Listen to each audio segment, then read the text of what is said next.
اچھا تو یہ بات ہے، فاریہ نے سر ہلاتے ہوئے کہا۔ معاملہ اب اس کی سمجھ میں آ چکا تھا۔ اس کا غصہ ٹھنڈا کرنے کے لیے اسے پیار سے سمجھانے لگی۔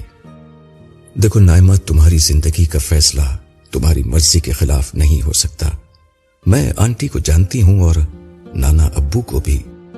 وہ دونوں تم سے بے حد محبت کرتے ہیں اور تمہاری رضامندی کے بغیر کوئی فیصلہ نہیں کریں گے۔ مگر کیا آنٹی نے تم سے کوئی بات کی ہے؟ اس نے ایک سوال پر اپنی بات ختم کی تو فاریہ نے اسبات میں سر ہلاتے ہوئے کہا، ہاں انہوں نے مجھ سے پوچھا تھا۔ تو تم نے کیا جواب دیا؟ وہی جو تمہیں دے چکی ہوں۔ پھر انہوں نے کیا کہا؟ بس خاموش ہو گئی۔ یار تو بس بات ختم ہو گئی۔ وہ یہ بات نانا ابو کو بتا دیں گی۔ لیکن یہ بتاؤ کہ تمہیں اتنا غصہ کس بات پر ہے؟ فاریہ نے قدرے تعجب سے پوچھا۔ نائمہ اس سوال پر خاموش رہی تو فاریہ نے اسے سمجھاتے ہوئے کہا، ویسے عبداللہ بھائی اتنے برے تو نہیں کہ تم رشتے کے ذکر پر اس قدر ناراض ہو جاؤ۔ تم نے ہی تو مجھے بتایا تھا کہ وہ تمہارے حسن سے اتنا مروب ہوئے تھے کہ تمہیں پہلی دفعہ دیکھتے ہی بے ہوش ہو گئے تھے۔ نائمہ کا موڈ ٹھیک کرنے کے لیے فاریہ نے لطیف انداز میں ہنستے ہوئے کہا، مگر نائمہ کے چہرے پر مسکراہٹ کی کوئی رمق نمودار نہیں ہوئی۔ وہ سنجیدہ لہجے میں بولی، اس شخص کا نہ کوئی کیریئر ہے، نہ اسٹیٹس، نہ شکل ہے، نہ صورت، پھر اوپر سے اس کی مذہبی باتیں۔ نانا ابو کی بیماری میں اس کی باتیں سن سن کر میں تو تنگ آ گئی تھی۔ نائمہ کے لفظ لفظ سے حقارت کا زہر چھلک رہا تھا۔ یار کچھ تو خدا کا خوف کرو، فاریہ بھی چہرے پر سنجیدگی لاتے ہوئے بولی۔ عبداللہ بھائی کا اس وقت کوئی بڑا اسٹیٹس نہیں، مگر کیریئر تو بہت شاندار ہے۔ ان کے پاس انجینئرنگ اور فائننس کی اعلیٰ ترین ڈگریاں ہیں۔ وہ پوزیشن ہولڈر رہے ہیں۔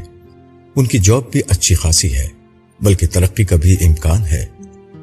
رہی شکل کی بات تو یہ حقیقت ہے کہ وہ کسی اداکار کی طرح نہیں، نہ ایسے ہیں کہ ہزاروں میں نمایاں نظر آئیں، مگر اتنی بری شکل کے بھی نہیں کہ تم ان کے ساتھ کھڑی ہو کر شرمندہ ہو۔ اچھی مناسب شکل و صورت کے ہیں، اور جنہیں تم مذہبی باتیں کہہ رہی ہو وہ تو تسلی کی کچھ باتیں تھیں جو وہ نانا ابو کی بیماری کے دوران میں ان سے، آنٹی سے اور تم سے کرتے رہے۔ اس میں کیا برائی ہے؟ نائمہ نے پوری بات کا جواب دینے کے بجائے فاریہ کے پہلے جملے کو پکڑ لیا۔ کس خدا کا خوف کروں میں؟ اس کا جس نے بچپن میں مجھ سے میرا باپ چھین لیا، اس کا جس نے ساری زندگی سوائے غربت اور تنگ دستی کے مجھے کچھ نہیں دیا، اس کا جس نے جوانی میں میری ماں کو بیوہ کر دیا۔ نائمہ کے منہ سے الفاظ نہیں، زہر میں بجھے ہوئے تیر نکل رہے تھے۔ نہیں فاریہ بی بی نہیں، میں جاہل نہیں ہوں، نفسیات اور فلسفے کی اسٹوڈنٹ ہوں۔ میں نے بڑے بڑے فلسفیوں کو پڑھ رکھا ہے۔ یہ مذہبی ڈھکوسلے مجھے دھوکہ نہیں دے سکتے، نہ عبداللہ جیسے مذہبی بہروپیوں کی باتیں مجھے احمق بنا سکتی ہیں۔ شدت جذبات سے نائمہ کا چہرہ سرخ ہو چکا تھا۔ وہ رکے بغیر بے تکان بولے چلے جا رہی تھی۔ اللہ، ہر دفعہ میں تمہیں لاجواب کر چکی ہوں۔ میں ہی نہیں، کئی اور لوگ بشمول نانا ابو کے تمہارے ان خرافات کا شکار ہو چکے ہیں۔